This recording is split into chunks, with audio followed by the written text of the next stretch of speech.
Anong nag-lead sa OVP na mag-consider na i-launch yung ganitong programs? Una-una po, ang lagi po naming natatanggap na request ay medical and burial assistance. I don't appreciate this kind of attitude, Madam Chair. Hindi ko rin maintindihan ang ugali ni Senator Risa Ontiveros.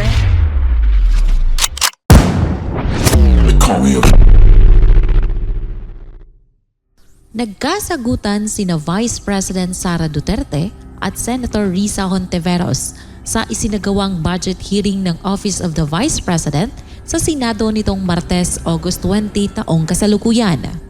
Sa naturang pagdinig, nagtanong si Hontiveros tungkol sa ipinamamahaging librong sinulat ni Duterte at kung tungkol saan daw ito. Tell us more about the book. Isang kaibigan at ilang kopya nito ang bibilihin ng gobyerno sa halagang 10 million pesos at i-distribute? Tanong ni Hontiveros. Samantala, sinabi naman ni Duterte na ang naturang katanungan umano ay isang kaso ng pamumulitika sa national budget. Alam ko po na ang daming kalat ni Duterte na hirap tayong linisin. Ang kadiliman noong panahon niya ay talaga namang nanuot sa ating lipunan para mansa na napakahirap tanggalin. At habang ang anak niya ay may kapangyarihan pa, hindi magiging madali ang ating laban. While VP Sara is in power, the threat of a full-blown Duterte comeback is still a very real and present danger. For one, they are supported by one major superpower, China. So that is an example of politicizing the budget of the government. This is an example of politicizing the budget hearing through the questions of a senator. Ang problema niya kasi, nakalagay yung pangalan ko doon sa libro. At yung libro na yan, ibibigay namin doon sa mga bata. At yung mga bata na yan, may mga magulang na boboto. At yung pangalan ko ay nagkalat doon sa kung saan man ibibigay yung libro. Giit ni Vice President Sara. Madam Chair, we commit to send tomorrow everyone in this room a copy of the book. Hindi niya tahasang sinagot ni Vice President Sara Duterte kung ano ang paksa ng librong pambata at sa halip ay inakusahan si Hontiveros ng pamumulitika sa pondo ng gobyerno. Ipinaalala rin ni Duterte ang ginawang paghingi ng tulong sa kanya ni Hontiveros noong tumakbo ito, pero noong manalo ay siya ang unang umatake sa kanyang ama na si dating Pangulong Rodrigo Duterte. Hindi ko rin maintindihan ang ugali ni Senator Risa Ontiveros and I do not appreciate, ano yung sinabi niya? I do not appreciate this kind of behavior and attitude.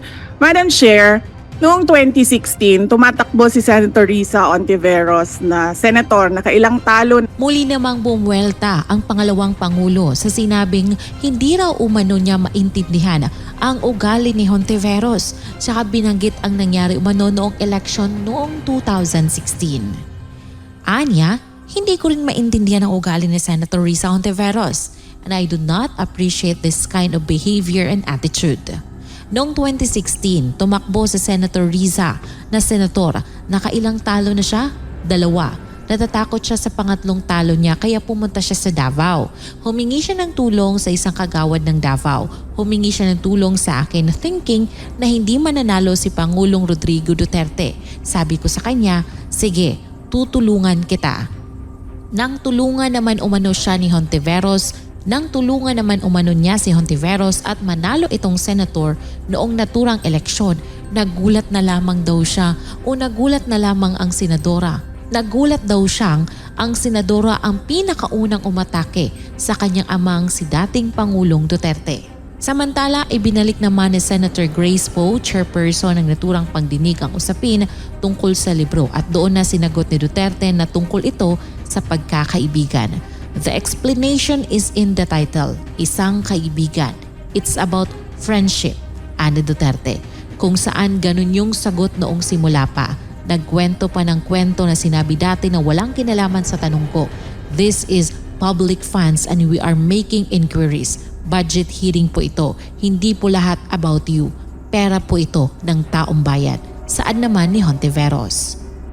Sa gitna naman ng bahagi ng pagdinig, sinabi naman ni Vice President Sara Duterte na pwede siyang maging diplomatic kahit sa issue pa ng West Philippine Sea, pero hindi siya plastic.